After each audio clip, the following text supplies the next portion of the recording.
الحمد لله كفى والصلاة والسلام على من اصطفى أما بعد قال النبي صلى الله عليه وسلم الحسن والحسين سيدا شباب أهل الجنة رواہ الترمذی۔ قابل احترام بھائیوں بزرگوں، آج عاشورہ کا دن ہے اور یہ دن اسلامی سال کے ابتدائی مہینوں کا حصہ ہے اور اسی سے سال کی ابتدا ہوتی ہے، یعنی محرم الحرام کے مہینے سے سال کی ابتدا ہوتی ہے اور سال کی انتہا بھی ایک عظیم کارناموں پر ہوتی ہے جسے ہم قربانی کے نام سے جانتے ہیں۔ جو مرحلہ ہم اور آپ نے گزار دیا اور یہ ایک نیا سال جو شروع ہوا ہے، یہ بھی ایک عظیم کارنامے کی ابتدا سے شروع ہوتا ہے اور سال کا ختم ہونا اور نئے سال کا سایہ فگن ہونا یہ خوشی کا موقع نہیں ہوتا ہے بلکہ اپنے اعمال کے احتساب کا موقع ہوتا ہے کہ ہمارا جو سال پیچھے گزرا ہے اس میں ہم نے کیا کھویا اور کیا پایا۔ اگر ہم اس سال جو گزر گیا ہے ان گزرے ہوئے زندگیوں کا احتساب کریں، حساب کریں کہ خود ہمارا اپنی ذاتی فائدہ کیا ہوا ہے اور ذاتی نقصان کیا ہوا ہے، کیا ہم نے اس میں کچھ کار خیر انجام دیے یا نہیں، ہم نے کسی دوسرے کو بھلائی پہنچائی یا نہیں، ہم نے کسی کو اچھے کام کا راستہ دکھلایا یا نہیں دکھلایا، ہم نے کس کو برائی سے روکا یا نہیں روکا، خود کو اپنے آپ کو روکا برائی سے یا نہیں روکا، اور بھی مختلف باتیں ہیں۔ ان سب کے احتساب کا اور حساب و کتاب کا موقع ہوتا ہے۔ یہ ماہ محرم جسے ہم اور آپ صرف اس وجہ سے جانتے ہیں کہ اس میں سیدنا حسین رضی اللہ تعالیٰ عنہ کی شہادت ہوئی اور سیدنا حسین رضی اللہ تعالیٰ عنہ کی شہادت کی وجہ سے ماہ محرم کی جو فضیلت آئی ہے وہ انہی کے وجہ سے ہے۔ میرے بھائی ایسا نہیں ہے، بلکہ ماہ محرم کی فضیلت اور اہمیت روز اول ہی سے ہے۔ حضرت حسین رضی اللہ تعالیٰ عنہ کی شہادت بعد میں ہوئی ہے اور مہینے کی فضیلت اپنی جگہ مستحکم ہے، برقرار ہے، اور سیدنا حسین رضی اللہ تعالیٰ عنہ کی شہادت کی فضیلت اپنی جگہ مستحکم اور برقرار ہے۔ آقا صلی اللہ علیہ وسلم کے نواسے 3 تھے اور 3 میں سے 2 زیادہ مشہور ہوئے۔ ان میں سے حضرت حسین رضی اللہ تعالیٰ عنہ اور حضرت حسن رضی اللہ تعالیٰ عنہ بہت زیادہ مشہور ہوئے۔ تیسرے حضرت محسن رضی اللہ تعالیٰ عنہ تھے جن کو بہت سے لوگ جانتے بھی نہیں، اور حضرت حسنین کریمین کے دونوں کے 2 قربانی 2 پہلو سے ہے۔ ان میں سے سیدنا حسن رضی اللہ تعالیٰ عنہ کی قربانی بھی عظیم حیثیت رکھتی ہے کہ جب خلافت حضرت معاویہ رضی اللہ تعالیٰ عنہ کے خلافت کا موقع اور ان کو خلافت سونپنے کا موقع آیا اور بات آئی گئی یہاں تک کہ بات جنگ کی صورت اختیار کر لی اور دونوں فریقین ایک جگہ جمع ہوئے، حضرت معاویہ کے لشکر بھی اور حضرت حسن کے لشکر بھی ایک جگہ جمع ہو گئے مقابلے کے لیے۔ پھر حضرت حسن رضی اللہ تعالیٰ عنہ نے کہا اور سوچا کہ آخر چاہے ہمارے طرف سے قتل و غارت گری ہو یا حضرت معاویہ کے طرف سے کوئی مسلمان مارے جائے، کاٹے جائے، آخر کسی بھی جانب سے مسلمان کو تکلیف پہنچے گی، ظلم ہوگا مسلمانوں پر، تو آخرکار مسلمان ہی تو ہے۔ تو حضرت حسن رضی اللہ تعالی عنہ نے اپنا قدم پیچھے کر لیا اور اس جنگ کو وہیں پر ختم کر دیا، اور یہ بھی جنگ اور یہ بھی پیچھے ہٹنا یہ اللہ کے رسول علیہ السلام کی بشارت کی پیش نظر تھی۔ اللہ کے رسول صلی اللہ علیہ وسلم نے حضرت حسن جب چھوٹے تھے اسی وقت میں آقا صلی اللہ علیہ وسلم نے کہا تھا کہ یہ بچہ ایک عظیم قربانی کو انجام دے گا، اور ان کی قربانی یہ تھی حضرت حسن رضی اللہ تعالی عنہ کی۔ آگے چل کر حضرت حسین رضی اللہ تعالی عنہ کی قربانی جو ہے وہ بھی ایک لمبی تفصیل ہے، لیکن میں مختصر بتاتا ہوں کہ جب حضرت حسین رضی اللہ تعالی عنہ کا دور آیا تو اس وقت حضرت معاویہ کے صاحبزادے یزید جو خلافت کے لیے آمادہ ہوئے اور خلافت کے دعوے دار ہوئے، اور مناسب نہیں سمجھا گیا کہ یزید کے ہاتھ میں خلافت دی جائے۔ جب مناسب نہیں سمجھا گیا، بس یہیں سے وہ کارنامہ شروع ہوتا ہے کہ اگر یزید کے ہاتھ میں خلافت سونپی جائے تو اسلام کا بھلا تو نہیں ہو سکتا، برا ہو سکتا ہے۔ اور بھی بہت ساری باتیں تھیں جن باتوں نے ایک جنگ کی صورت اور رخ اختیار کر لی، اور وہ رخ کربلا تک جا پہنچا، یہاں تک کہ سیدنا حسین رضی اللہ تعالی عنہ کی شہادت ہوئی، اہل خانہ کی شہادت ہوئی، اپنے بیٹوں کی قربانی دی۔ حضرت حسین رضی اللہ تعالی عنہ نے علی اصغر جو ان کے شیر خوار بچے تھے، جب دشمنوں نے حضرت علی اصغر پر نیزہ مارا، تیر مارا، تو ان کا خون جو حضرت علی اصغر پر لگا اور ان کے اندر سے جو خون نکلا وہ حضرت حسین کے کپڑوں پر، قمیص پر پڑا۔ پھر کہا اے اللہ میں اس سے بھی راضی ہوں کہ تو نے میرے بیٹے کو اس راستے میں قربان کرنے کو پسند کیا ہے، میں اس سے بھی راضی ہوں، اور آئندہ بھی اگر تو کسی کی قربانی مانگنا چاہتا ہے تو میں اس سے بھی راضی رہوں گا، میں آپ کے راستے سے پیچھے قدم ہرگز نہیں ہٹاؤں گا۔ یہ حضرت حسین کا جذبہ تھا، حسینی کردار تھا، اور ایمان بھی اس طرح کا مستحکم تھا۔ آخر تھے تو نبی کے نواسے، نبی کے لخت جگر، نور نظر۔ آقا صلی اللہ علیہ وسلم نے فرمایا کہ یہ حضرات حسنین کریمین یہ ہمارے لیے جنت کے پھول ہیں۔ اور بھی کئی ساری بشارتیں ہیں۔ آقا صلی اللہ علیہ وسلم ایک مرتبہ بیٹھے ہوئے تھے، حضرت ام فضل رضی اللہ تعالی عنہ جو حضرت عباس کی اہلیہ تھی، وہ حضرت حسین کو لے کر کے آپ صلی اللہ علیہ وسلم کے خدمت میں پہنچی، اور آپ صلی اللہ علیہ وسلم کے گود مبارک میں سیدنا حسین رضی اللہ تعالی عنہ کو رکھ دیا، اور جیسے ہی حضرت حسین رضی اللہ تعالی عنہ کو آقا صلی اللہ علیہ وسلم کے گود میں ام فضل نے رکھا تو آپ کے آنکھ سے آنسو جاری ہو گئے، آپ حیرت زدہ ہو گئے۔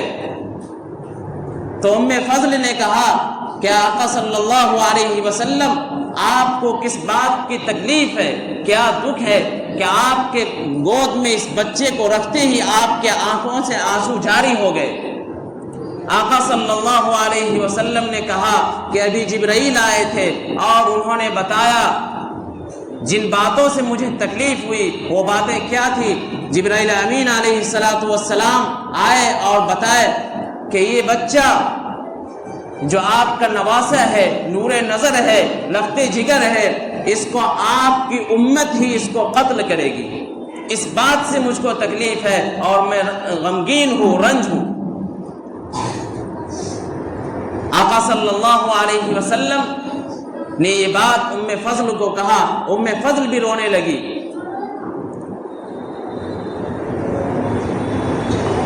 جو دل کا ٹکڑا اور دل کے ٹکڑے کے بارے میں کوئی خبر ایسی موصول ہو جائے تو ایک نانا کے اوپر کیا گزرے گا، ایک نانا اور والدین ذمہ دار کے اوپر کیا گزرتا ہے، وہی کیفیت اس سے بھی زیادہ آقا صلی اللہ علیہ وسلم کی کیفیت ہو گئی۔ جب آقا صلی اللہ علیہ وسلم کی یہ کیفیت ہوئی تو ام فضل نے وہ فضیلت بھی بیان کی کہ آپ نے تو یہ بھی فرمایا ہے کہ الحسن والحسین سیدہ شباب اہل الجنہ، کہ حسن اور حسین جنت کے نوجوانوں کے سردار ہوں گے۔ آقا صلی اللہ علیہ وسلم نے کہا ہاں، یہ جنتیوں کے سردار ہوں گے، جنتی جوانوں کے سردار ہوں گے۔ آقا صلی اللہ علیہ وسلم ایک مرتبہ منبر پر خطبہ دے رہے تھے اور آقا صلی اللہ علیہ وسلم کے حجرہ مبارکہ سے حضرت حسنین کریمین رضی اللہ تعالی عنہما خطبہ کے دوران لمبے کرتے پہن کر گرتے پڑتے آنے لگے۔ آقا صلی اللہ علیہ وسلم کی نظر منبر سے اس نور نظر پر پڑی۔ آقا صلی اللہ علیہ وسلم نے اپنی باتوں کو روک دیا، تقریر کو، خطاب کو روک دیا اور اپنے نواسے کو اٹھانے کے لیے چلے گئے اور اٹھا کر لائے اور اپنے سامنے منبر کے سامنے بٹھلایا اور پھر آپ نے خطاب کیا۔ قرآن کہہ رہا ہے انما اموالکم واولادکم فتنہ۔ آقا صلی اللہ علیہ وسلم نے فرمایا کہ مجھے ان کی محبت میں ان کا لڑکھڑانا اور ان کا گرنا دیکھا نہیں گیا، میں ان کی تکلیف کو تاب نہ لا سکا، میں ان کو اٹھانے کے لیے چلا گیا۔ قرآن نے اسی کو بیان کیا ہے کہ تمہارے مال، تمہاری اولاد تمہارے لیے آزمائش ہے۔ اسی محبت کا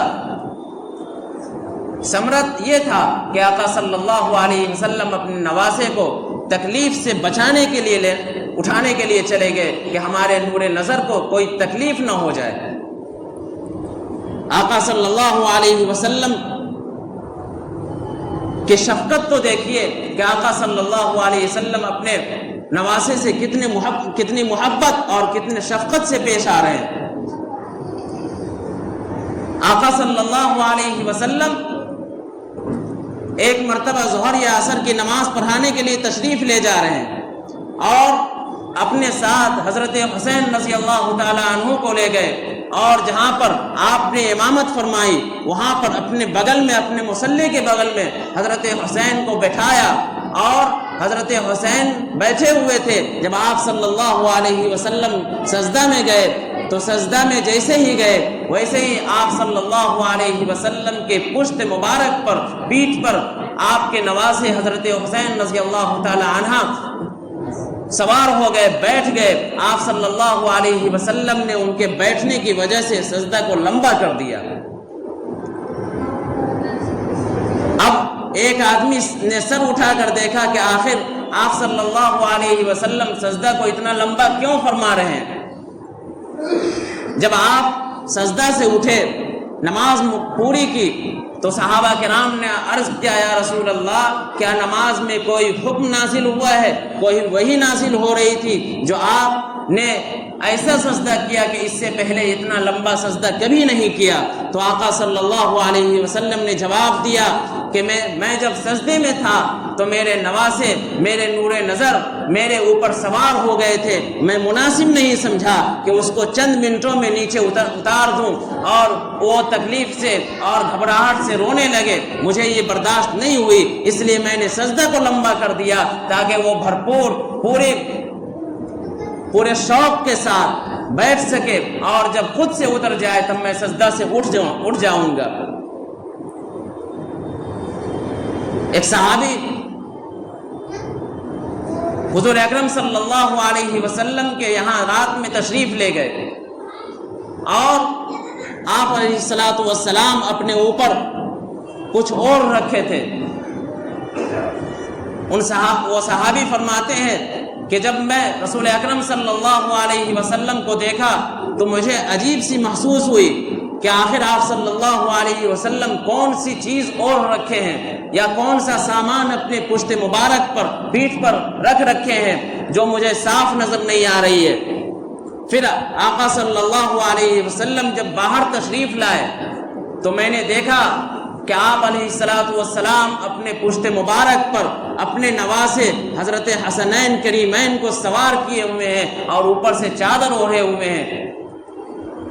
ایک نانا کا اپنے نواسے سے یہ محبت، اور ہر محاذ پر آپ نے محبت کی، کسی محاذ پر آپ نے اپنے نواسے کو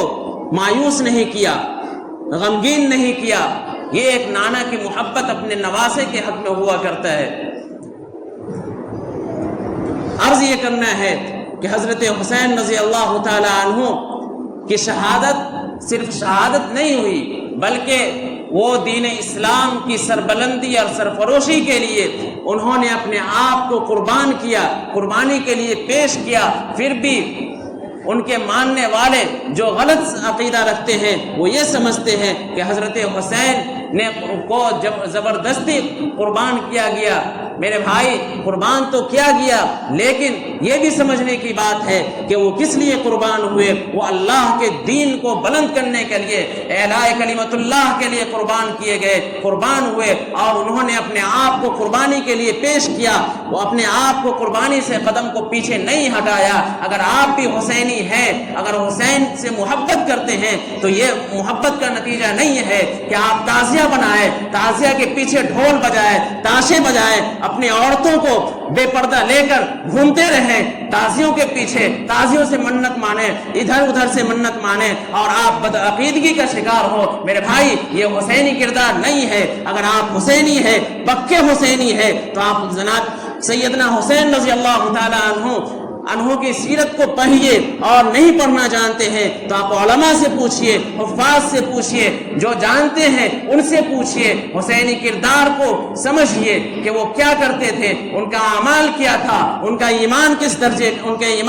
درجے کے تھے، ان کے عقیدے کیسے تھے، ان کے اوصاف و کمالات کس درجے کے تھے، ان کے اندر شفقت اور رواداری کیسی تھی، ان کے افعال و اعمال کیسے تھے، ان کے اندر محبت اور شفقت کیسی تھی، لوگوں کے تئیں اخلاص اور پیار کیسا تھا۔ اگر ان سب کو ہم مد نظر رکھ کر ایک حسینی کا دعوے دار ہو جائے تو یقین جانیے آپ پکے حسینی ہیں۔ اگر ان سب کو نہیں مانتے ہیں تو آپ حسینی کہلانے کے لائق نہیں ہے۔ اگر آپ دعویٰ کرتے ہیں تو آپ اپنے دعوے میں جھوٹے ہیں، مجرم ہیں، پکڑے جائیں گے، یہاں بھی پکڑے جائیں گے، کل قیامت میں عند اللہ پکڑے جائیں گے۔ یہاں تو بچ جائیں گے لیکن عند اللہ آپ بچیں گے نہیں۔ اس لیے آپ حسینی کا دعوے دار ہوتے ہیں لیکن حسینی کردار کو آپ نے کبھی پڑھا نہیں، آپ نے کبھی سنا نہیں، سمجھا نہیں۔ آپ نے صرف یہی سمجھ لیا کہ ہم یزیدیوں کے نقش قدم پر چلیں اور حسینی پر پٹی باندھ کر ہم دعوے کریں۔ میرے بھائی، حسینی کا یہ پٹی باندھ کر دعویٰ کرنا فضول ہے۔ آپ حسینی ہیں تو یزید کے کردار کو پسے پشت ڈال دیں، یزید کے اعمال کو آپ ٹھکرا دیں، یزید کے کاروبار کو، یزید کے اعمال کو آپ تھوک دیں، یزید کے نام پر آپ تھوک دیں، اس لیے کہ یزید نے آپ کے نور نظر، آپ صلی اللہ علیہ وسلم کے لخت جگر کو قربان کیا، آپ کے دل کے ٹکڑے کو قربان کیا۔ یقین جانیے آقا صلی اللہ علیہ وسلم کے دل پر کیا گزرا ہوگا کہ آپ کے نواسے کو تکلیف پہنچائی گئی ہوگی، قربان کیا ہوگا، آپ علیہ الصلوۃ والسلام کے روح مبارکہ کو تکلیف نہیں تو کیا تسکین پہنچی ہوگی۔ آپ جواب دیں۔ اگر آپ حسینی کے دعوے دار ہیں اور دعویٰ تو صحیح کرتے ہیں لیکن راستہ غلط اختیار کرتے ہیں، آپ حسینیت کو مانتے ہیں لیکن حسینیت کو اپنانا نہیں چاہتے ہیں، اگر آپ اپنا لیں حسینیت کو تو یقین جانیے آپ کی عقبہ بھی، دنیا بھی سدھر جائے گی اور عقبہ بھی سدھر جائے گی، آپ کی دارین کامیاب ہو جائے گی۔ سب سے پہلی بات یہ ہے کہ آپ حسین کے کردار کو جانیں۔ اگر آپ جان لیتے ہیں تو پھر آپ ان خرافات اور بدعات اور رسومات اور شرک جیسے اعمال کو آپ کبھی انجام نہیں دیں گے۔ جانے تو سب سے پہلے آپ بھی غلط کرتے ہیں، اپنی اولاد کو بھی غلط کا حکم دیتے ہیں، اپنی آنے والی نسلوں کو بھی غلط کا حکم دیتے ہیں، اور آپ کی نسلیں یہ بھی کہتی ہے کہ ہمارے باپ نے کیا، ہمارے دادا نے کیا، ہمارے پردادا نے کیا، ہماری نسلوں نے کیا ہے، ہمارے آبا و اجداد نے کیا ہے، ہمارے پرکھوں نے کیا ہے۔ یقین جانیے آپ کے آبا و اجداد، آپ کے والد، آپ کے دادا نے، آپ کے اجداد نے، آپ کی نسلوں نے اگر غلط کیا ہے تو آپ کی نسلیں مجرم ہے، آپ بھی مجرم ہے۔ اگر آپ بھی غلط کرتے ہیں تو آپ کے ذمہ دار، غلط کے ذمہ دار آپ کے والد ہوں گے، آپ کے والد کے غلط کے ذمہ دار آپ کے دادا ہوں گے، آپ کے دادا کے غلط کے ذمہ دار آپ کے پردادا ہوں گے۔ آپ کی نسلیں جہاں تک غلط کی رسومات کو ابتدا سے انتہا تک لے آ رہی ہے اور شروعات جہاں سے کی ہے وہاں تک یہ برائی کا گناہ اور وبال پہنچے گا اور قبر میں ان کو عذاب ہوگا۔ آپ کیا سمجھتے ہیں کہ ہم حسینی کا دعوے دار ہو کر ہم اپنے آبا و اجداد کے روحوں کو تسکین پہنچاتے ہیں؟ ایسا نہیں ہے۔ اگر آپ تسکین پہنچانا چاہتے ہیں تو آپ اپنے آبا و اجداد کے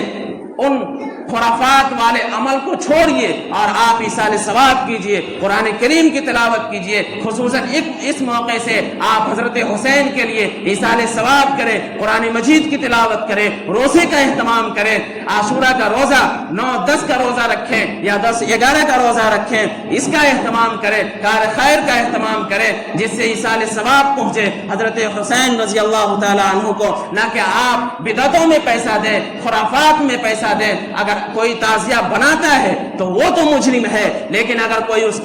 کا تعاون کرتا ہے وہ بھی اسی درجے کا مجرم ہے۔ اگر کوئی دیکھتا ہے تو وہ بھی مجرم ہے، اگر کوئی اس میں شامل ہوتا ہے وہ بھی مجرم ہے۔ اگر اس کے محلے والے اگر اس کو دیکھ کر اس برائی کو روکنے کی سخت نہیں رکھتے ہیں اور اپنے آپ کو ایک عورت صفت انسان مانتے ہیں، اس برائی کو نہیں روک سکتے ہیں، تو یقین جانیے آپ بھی مجرم ہے۔ مسلم شریف میں کہا گیا کلکم رائن وکلکم مسئول عن رعیتہ، کہ آپ اگر غلط کرتے ہیں، آپ کے اگر ماتحت غلط کرتے ہیں تو آپ سے سوال ہوگا۔ آپ کے ماتحتوں کے بارے میں صرف یہی نہیں ہے کہ آپ نے تعلیم نہیں دی اپنے ماتحتوں کو تو آپ سے پوچھ ہوگا، بلکہ آپ کے ماتحت اگر غلط کرتے ہیں تو آپ اس پر نکیر کیجئے، اس کے ہاتھ کو ادھر سے ہٹائیے، اس کو روکیے۔ یہ بھی ایک اسی حدیث کے مصداق ہے۔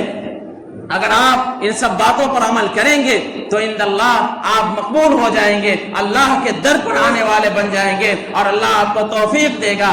اسلام کو سمجھنے کی توفیق دے گا، اسلام کو پرکھنے کی توفیق دے گا، اسلام پر عمل کرنے کی توفیق دے گا۔ اگر ان سب باتوں کو آپ نے اپنے پس پشت ڈال لیا تو یقین جانیے اگر خود نہیں چاہیں گے ان اللہ لا یغیر ما بقوم حتى یغیروا ما بانفسهم واذا اراد اللہ بقوم سوءا فلا مرد له وما لهم من دونه من وال۔ اس آیت میں خصوصاً اس بات کی طرف اشارہ ہے کہ اگر انسان خود کو نہیں بدلنا چاہتا ہے تو اللہ بھی اس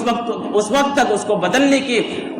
کے لیے مدد نہیں کرتا ہے۔ اگر انسان خود اپنے آپ کو بدلنا چاہتا ہے تو اللہ اس کو بدلنے کے لیے مدد کرتا ہے، تعاون کرتا ہے۔ ہم سب بدلیں گے اپنے آپ کو، وعدہ کرے